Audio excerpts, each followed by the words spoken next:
अस्सलाम वालेकुम स्टूडेंट्स, आज की वीडियो में हम कुछ ट्रिक्स शेयर करेंगे आपके साथ। उसमें कौन कौन से हैं जी, एपी के हैं कुछ कि आप कोई भी टर्म डायरेक्ट किस तरह फाइंड कर सकते हैं। फिर दूसरा है कि आप किसी भी सीरीज़ को एपी में उसका सम किस तरह फाइंड कर सकते हैं विदाउट यूजिंग फार्मूला, ठीक है, डायरेक्ट। और फिर जीपी के भी कुछ टर्म्स शेयर की जाएंगी आपके साथ। और at the and vulgar fraction, जो आपने एक्सरसाइज चैप्टर 6 में डिस्कस किया हुआ है वल्गर फ्रैक्शन, उसके लिए आप फार्मूला यूज़ करते हैं S infinity A over 1 minus R terms बनाने के लिए कि किस तरह हम रिकरिंग डेसिमल को फ्रैक्शन में कन्वर्ट करते हैं वो फार्मूले के थ्रू। लेकिन इधर आपको डायरेक्ट एक स्टेप में बताऊंगा कि किस तरह आप रिकरिंग डेसिमल को फ्रैक्शन में कन्वर्ट कर सकते हैं। तो वीडियो आपने एंड तक देखनी है कंप्लीट। इसको लाइक करें, शेयर करें। तो चलिए स्टार्ट करते हैं sequence and series.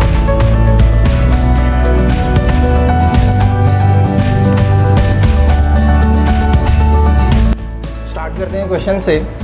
For an AP if A8 is 75, 20th term is 39, then 15th term is. Normally हम एफएससी में जब कर रहे होते हैं तो इसके लिए जो फॉर्मूला यूज़ किया जाता है एपी के लिए कोई भी टर्म फाइंड करने के लिए वो ये है जी, an is equal to a1 plus n minus 1 into D. इस फॉर्मूले के थ्रू आप कोई भी टर्म फाइंड कर सकते हैं अगर आपके पास कॉमन डिफरेंस है और नंबर ऑफ टर्म्स हैं और फर्स्ट टर्म है। लेकिन इस केस में ना ही कॉमन डिफरेंस है हमारे पास और ना ही फर्स्ट टर्म है। तो करेंगे क्या, इन्हीं को वैल्यू को सब्स्टिट्यूट करेंगे, साइमल्टेनियसली सॉल्व करते हैं। डी और a1 की वैल्यू फाइंड कर लेंगे और उसी से a15 फाइंड। ये तो नॉर्मल वे है जो आप एफएससी में कर रहे होते हैं और जस्ट उसको मैं आइडिया देने के लिए कर रहा हूँ sir. Suppose when n is 8, a1 plus 8 minus 1 is 7d। a8 की वैल्यू आपको गिवन है, कितनी है, 75। फिर जब आप 20 रिप्लेस करेंगे, a20 a1 प्लस 19d, तो a20 की वैल्यू क्या है जी, 39। इन दोनों को, इनमें से a और d फाइंड करना है आपको। तो दोनों को सब्ट्रैक्ट कर देते हैं। सब्ट्रैक्ट करने से ये वाले साइन चेंज हो जाएंगे आपके, ये पॉजिटिव है तो ये नेगेटिव, ये भी नेगेटिव, ये पॉजिटिव है तो ये नेगेटिव हो जाएगा। ये a1 तो कैंसिल हो जाएगा। 7 minus 19 d is minus 12d। और ये कितना आ जाएगा, प्लस में आएगा क्योंकि पॉजिटिव वाला साइन बढ़ा, ये 36 आ जाएगा। तो यहाँ से d की वैल्यू मिल गई आपको -3। अब इस d को किसी एक इक्वेशन में यूज़ कर लें आप, चाहे इसमें, फर्स्ट वाली में यूज़ कर लेता हूँ, ये वाली a1 माइनस, ये इस वजह से माइनस हो जाएगा, 7 3 जा 21 इज इक्वल टू 75।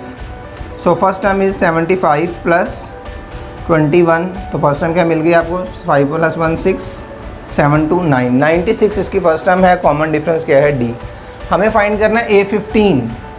तो a15 का फॉर्मूला क्या होएगा, a15 is equal to a1 plus 14d।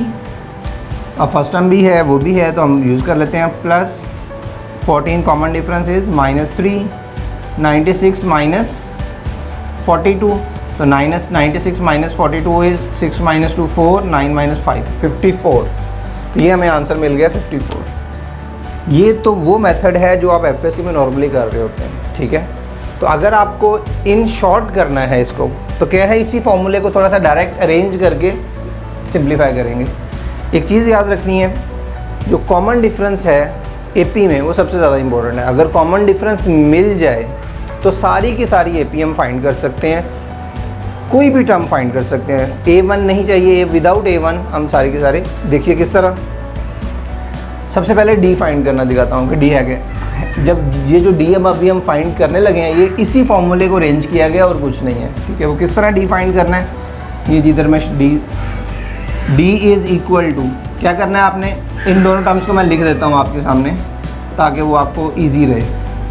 a5 a8 and a20 term is 39। d find करना है, क्या करें, इन दोनों को माइनस कर दें, टर्म की वैल्यूज़ को माइनस कर दें। 39 माइनस 75 डिवाइडेड बाय, इनकी पोजीशन को माइनस करें।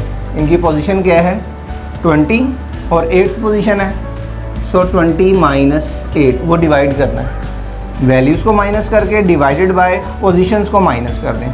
तो ये कितना आ जाएगा, नोमिनेटर में आएगा -36 और डिनोमिनेटर में क्या आएगा 12। तो ये आपको d मिल गया -3।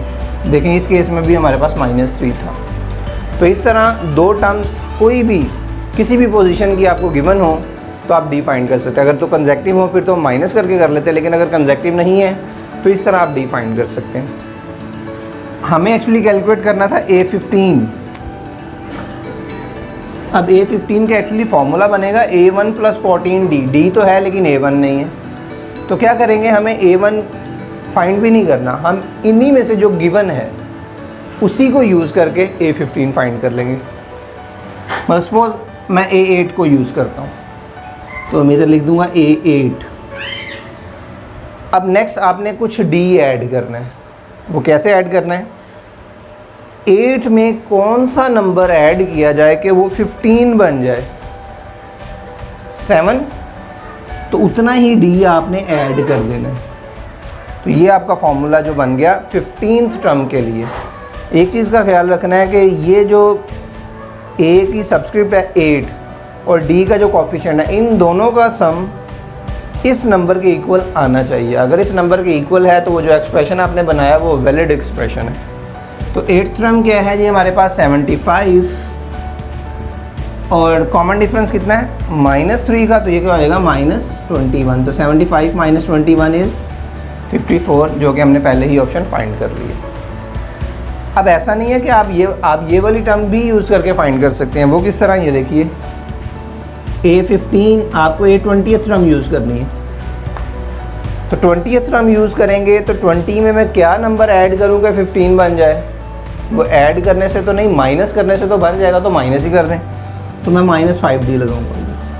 तो ये देखिए 20 - 5 ये 15 बन रहा है। इन दोनों का सम इसके इक्वल आना चाहिए, आता है तो एक्सप्रेशन आपका वैलिड है। Now 20th term is 39, common difference is -3 और ये कितना हो जाएगा +15 और 39 × 15 और ये भी क्या बन गया 54। तो देखिए किस तरह अगर D मिल जाए तो विदाउट A1 हम कोई भी टर्म फाइंड कर सकते हैं, लेकिन D हमारे पास पहले होना चाहिए। ठीक है जी, तो आप कोई भी टर्म चाहे वो 8th वाली यूज़ कर लें चाहे 20th वाली यूज़ कर लें। नेक्स्ट क्वेश्चन है the sum of the 14th AM between 1 and 21।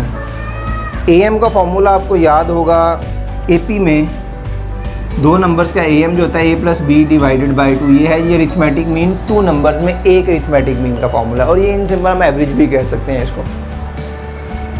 अब हमने 14 अरिथमेटिक, ये जो नॉर्मली जो हम सोच रहे होंगे कि मतलब क्वेश्चन किस तरह सॉल्व करना है, एक चीज़ याद रखें कि बेसिक मेथड आपको हर सूरत आना ही चाहिए। ट्रिक किसी हद तक काम करते हैं, लेकिन जो बेसिक मेथड आपने पढ़े हुए हैं वो बड़ा आपको फ़ायदा देंगे। तो इसलिए बेसिक मेथड, आप अगर बेसिक मेथड आपको आता होगा तो ट्रिक आप खुद भी बना सकते हैं, लेकिन अगर खाली आपको ट्रिक ही आते हैं तो बेसिक मेथड नहीं आता तो नए क्वेश्चन के लिए आप खुद ट्रिक नहीं बना सकते। तो इसलिए मेथड ज़रूरी है। नॉर्मली हम क्या इसमें कर लेंगे, 1 और 21 में 14 अरिथमेटिक मीन ऐड करनी है, तो हम सपोज कर लेते हैं अरिथमेटिक मीन क्या है A1 A2 A3 और A14। तो ये 1 आ गया, ये फर्स्ट अरिथमेटिक मीन, ये second, third, fourth up to so on A14 और लास्ट में क्या है 21। अब ये अगर 14 अरिथमेटिक मीन है तो इन दो टर्म्स को मिला के टर्म्स बन गई 16। ये फर्स्ट टर्म है, ये 16th टर्म है, तो कॉमन डिफरेंस आपको मिल जाना चाहिए। ये जो अभी मैंने कॉमन डायरेक्ट फाइंड किया ना, 16 टर्म भी है फर्स्ट टर्म भी है, तो कॉमन डिफरेंस आपको मिल जाएगा।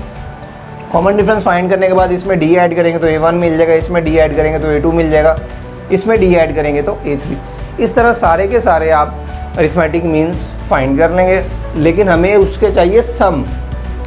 हमें क्या फाइंड करना है, सम फाइंड करना है, कितना 14 अरिथमेटिक मीन्स का। अब सारी फाइंड करने के बाद सम फाइंड करना है, ये तो है बेसिक ओरिजिनल जो नॉर्मली क्वेश्चन जो डिमांड कर रहे हैं। लेकिन एक फॉर्मूले से डायरेक्ट ही ये क्वेश्चन मिल जाता है। वो क्या है फॉर्मूला, सम ऑफ 14 नहीं चाहिए जितनी मर्जी अरिथमेटिक मीन्स दी हो दो नंबर में, उसका सम आप बड़ा इजीली फाइंड कर सकते हैं। सम ऑफ n अरिथमेटिक मीन्स, उसका फॉर्मूला क्या होएगा, n इंटू A + B / 2। ठीक है, तो इस फॉर्मूले को यूज़ करें, आपको चाहे 14th अरिथमेटिक मीन्स दी हुई हैं, चाहे 20 दी हुई है, चाहे 30 दी हुई है, चाहे 5 दी हुई है, सारी की सारी का सम आपको इसी फॉर्मूले के थ्रू मिल जाएगा।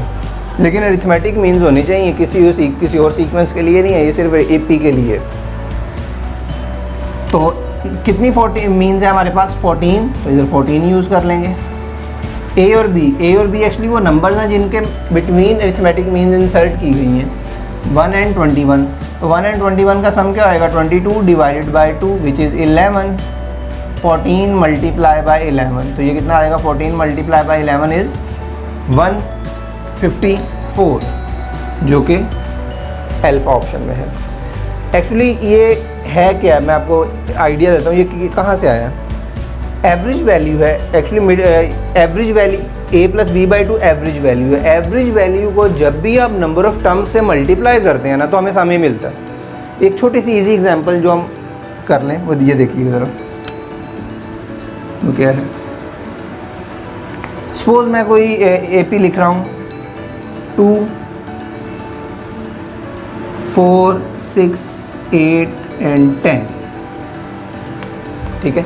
ये 5 टर्म्स लिखी हैं मैंने और AP की हैं, कॉमन डिफरेंस सेम है। और मिडिल टर्म हमें पता है एवरेज वैल्यू होती है। एवरेज वैल्यू हम मिडिल टर्म भी, अगर मिडिल टर्म एक ही है तो वही एवरेज वैल्यू है, अगर मिडिल टर्म 2 है तो उनको सम करके 2 से डिवाइड कर देते हैं। अगर आपकी टर्म्स बहुत ज़्यादा हैं तो आसानी से आप फर्स्ट और लास्ट को ऐड करें और 2 से डिवाइड कर दें, आपको तब भी एवरेज वैल्यू मिल जाएगी। अब इसका ज़रा सम करें, सम कितना आएगा, 10 प्लस 8 18, 18 एंड 6 24, 24 एंड 6 30, इसका सम है जी 30। ये सिर्फ इजी एग्जांपल बता रहा हूँ, ठीक है। अब हम अगर वो एवरेज वाला फॉर्मूला यूज़ करेंगे जो अभी है, तो आपने क्या करना है, एवरेज को जस्ट नंबर ऑफ टर्म से मल्टीप्लाई करना है। इसकी एवरेज कितनी है 6 और टर्म्स कितनी है 5, 6 5 का 30, ये देखें। इस तरह अगर 100 टर्म्स भी हैं ना, तो एवरेज को जस्ट नंबर ऑफ टर्म्स से मल्टीप्लाई करें, आपको उसका सम मिल जाएगा। और ये जो फॉर्मूला है एवरेज का, sum of values divided by number of values, इस एक्चुअली ये वाला फॉर्मूला यूज़ किया जा रहा है इधर। क्वेश्चन है, a ball is drop from a height of 27 metre and it rebounds 2/3 of the distance it falls. If it continues to fall in the same way that distance will travel before coming to rest. एक ball 27 metre की height से गिर रही है, rebounce हो गए 2/3, अपनी height वापस आ रही है, तो चलते चलते चलते एट द एंड वो रेस्ट पे आ जाएगी। तो जितना वो टोटल डिस्टेंस ट्रैवल करेगी वो बताना है कौन सा होगा। तो ये बुक में आपकी क्वेश्चन इस तरह का दिया हुआ है, मतलब सपोज ये बॉल यहाँ पे है, ये फर्स्ट हाइट, ये इसको, ये ग्राउंड है, ये फर्स्ट। अब ये रिबाउंस होगी तो इधर आएगी, फिर रिबाउंस होगी इधर आएगी, फिर रिबाउंस होगी इधर आएगी, फिर रिबाउंस, इस तरह ये रिबाउंस होती एट दी एंड वो रुक जाएगी यहाँ पे आके। अब जो फर्स्ट वाला डिस्टेंस है ये तो हमें गिवन है, वो कितना है जी 27। सेकंड जो रिबाउंड है वो 2/3 का है, तो 2/3 क्या आएगा, 2/3 ऑफ 27 विच इज़ 3 9 9 2 18।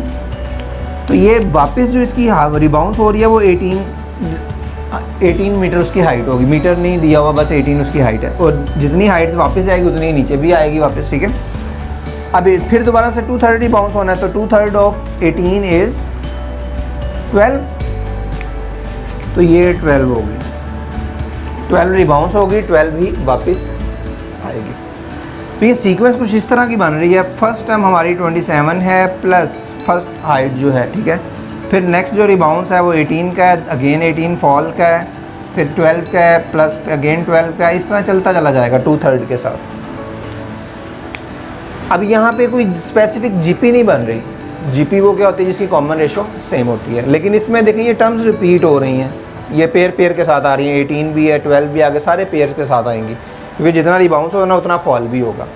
तो क्या करना पड़ता है हमें, फॉल वाला डिस्टेंस अलग सेपरेट फाइंड करना पड़ता है, और जो रिबाउंस वाला है वो सेपरेट फाइंड करना पड़ता है। और उसके लिए फॉर्मूला हम कौन सा यूज़ करते हैं फॉल और रिबाउंस के लिए, इन्फिनिट टर्म्स जो जीपी के लिए, जीपी का सम फाइंड करने के लिए वो क्या है जी, a/1 - r। तो दो जीपी को आप फर्स्ट जीपी का इससे सम करें, सेकंड जीपी का भी इसी फॉर्मूले से फाइंड करेंगे। कॉमन रेशो आपको दी गई है, एट द एंड दोनों को सम कर लेंगे, सम करने के बाद आपको आंसर मिल जाएगा, ठीक है। लेकिन दोनों को सेपरेट कैलकुलेट करने के बजाय अगर आप एक फॉर्मूला याद रख लें, उसी से आपका ये क्वेश्चन है। इस तरह के जितने भी क्वेश्चन हैं वो सारे सॉल्व हो जाएंगे, जिसमें आपकी जो रिबाउंस है या वो जंप जो आ रहा है वो पहले से कम होता चला जा रहा है और एक ख़ास रेशो के साथ कम हो रहा है। तो हम इस तरह के क्वेश्चन इस एक्सप्रेशन से सॉल्व कर लेंगे। वो एक्सप्रेशन क्या है, जस्ट ये वाला 1 + r/1 - r।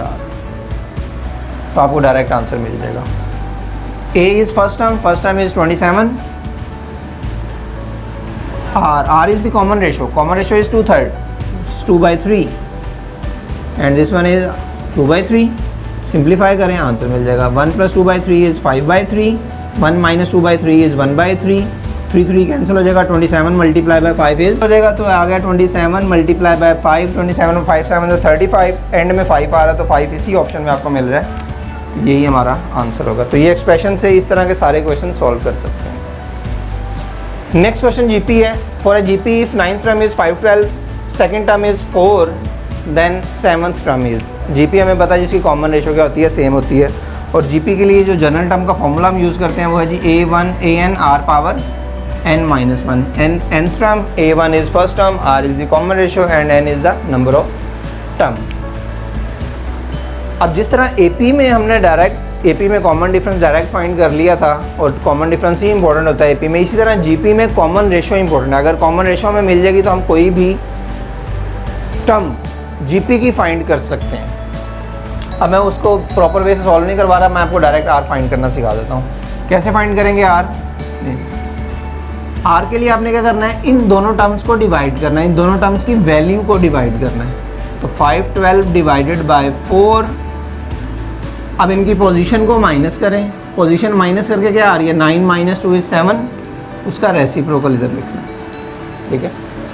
और ये कितना हो जाएगा 128, 1/7 और 128 एक्चुअली 2⁻7 है, 2⁻7 से ये कॉमन रेशो हमें मिल गई 2। अब आप सोच रहे होंगे फर्स्ट टर्म भी चाहिए, फर्स्ट टर्म नहीं चाहिए आपको, क्योंकि हमें 7th टर्म चाहिए। तो 7th टर्म का जो फॉर्मूला बन रहा है वो है जी a1 r⁻6, r तो मिल गया, फर्स्ट टर्म नहीं है, तो फर्स्ट टर्म फाइंड करने का ज़रूरत भी नहीं है आपको, इसी तरह ही हम फाइंड कर लेंगे, जो गिवन है उसी को यूज़ करके। हमें चाहिए a 7th टर्म, तो इन दोनों में से कोई एक यूज़ कर लें। कौन सी यूज़ करनी है, मतलब सपोज मैं a2 यूज़ कर रहा हूँ, a2। अब इसके साथ कोई r की इस 2 में मैं क्या ऐड करूँ कि 7 बन जाए, 5, तो वो r⁻5। इन दोनों का सम इसके इक्वल आना चाहिए, तब आपका ये एक्सप्रेशन जो होगा वो वैलिड होगा।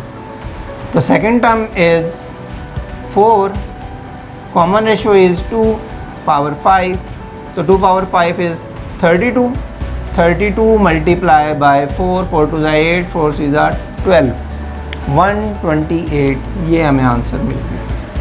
ज़रूरी नहीं आप a2 a9 भी यूज़ कर सकते हैं, तो उसको भी मैं फाइंड कर देता हूँ। a7 तो a9 हम यूज़ कर रहे हैं। अब इसमें मैं क्या ऐड करूँ कि 7 बन जाए, नहीं, मुझे सब्ट्रैक्ट करना पड़ेगा। क्या नंबर है, -2, तो r की पावर हम क्या लिखेंगे, -2। 9th term is 512, common ratio is 2⁻−2, तो 2⁻−2 एक्चुअली डिवीजन डिनोमिनेटर में जाएगा, तो ये 4 बन जाएगा, और अगेन आंसर इज़ 128। तो इस तरह जस्ट r मिल जाए तो हम कोई भी टर्म फाइंड कर सकते हैं। नेक्स्ट क्वेश्चन वल्गर फ्रैक्शन से हैं, जो कि इस तरह के हैं। 1.132 बार इज़ इक्विवेलेंट टू, आपको याद होगा चैप्टर 1 में आपने रैशनल और इरेशनल नंबर पढ़े थे। 1.132 जो बार है, बार एक्चुअली इस चीज़ को रिप्रेजेंट कर रहा है। 1.132 मतलब 3232 रिपीट हो रहा है, और ये रैशनल नंबर है। और आपको पता है रैशनल नंबर जितने भी हैं वो सारे के सारे फ्रैक्शन की फॉर्म में हैं। तो अगर ये फ्रैक्शन है तो इसकी फ्रैक्शन बना के दिखाइए।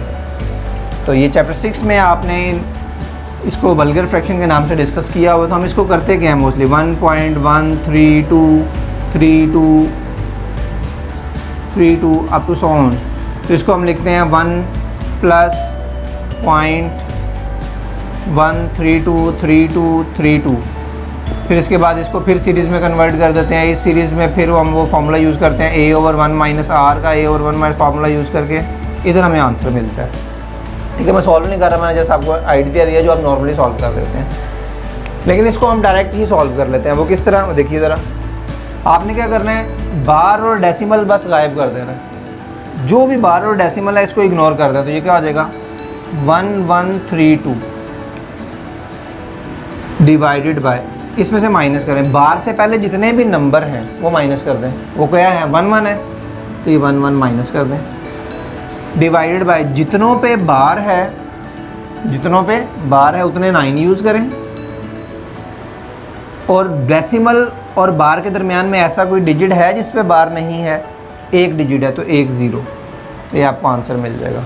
तो 1132 माइनस 11 इज़ 1121 डिवाइडेड बाय 990, जो कि इस ऑप्शन में है। ठीक है, नेक्स्ट क्वेश्चन यही है, 0.37 bar is equal to P over Q. ये फ्रैक्शन की फॉर्म में है तो उनका सम क्या होगा, तो यही ट्रिक यूज़ करते हैं।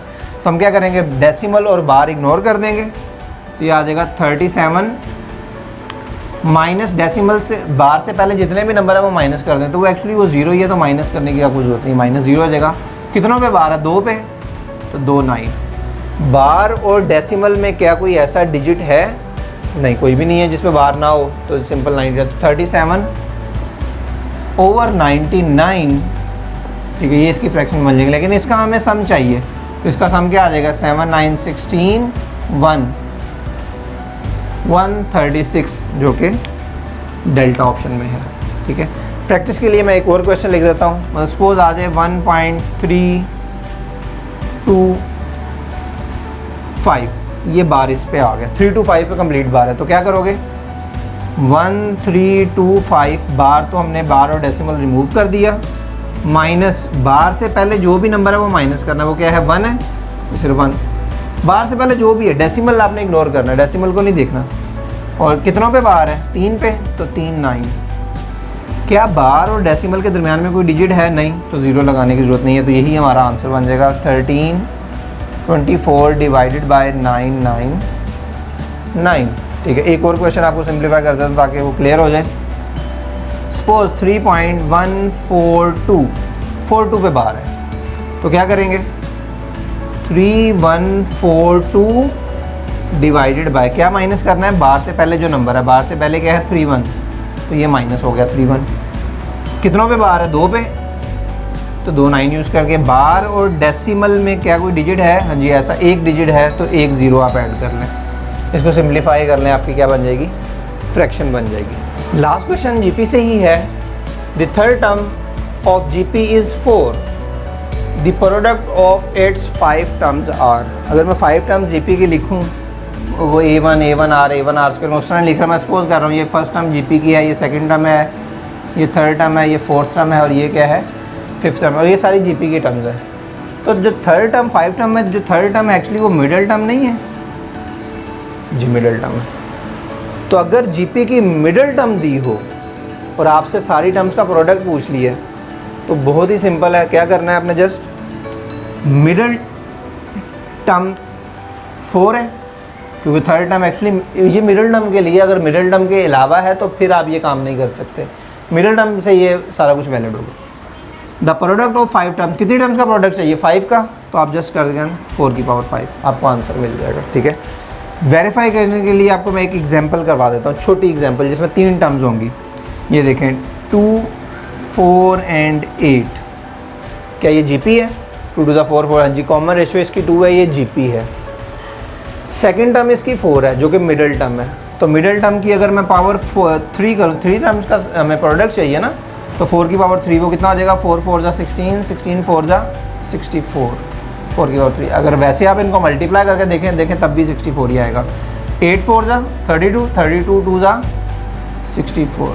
ठीक है, तो जस्ट मिडिल टर्म की जो पावर है वो नंबर ऑफ़ टर्म्स अगर ले लें तो हमें वो पूरी जो टर्म्स हैं उन सारी टर्म्स का प्रोडक्ट मिल जाता है। ठीक है, तो इस तरह चैप्टर 6 से हमारे पास और भी बहुत से क्वेश्चन हैं जो इंपॉर्टेंट है, एग्जाम में आते हैं। तो इंशाल्लाह हम किसी नेक्स्ट वीडियो में डिस्कस करें। तब तक के लिए अल्लाह हाफिज़, थैंक यू वेरी मच।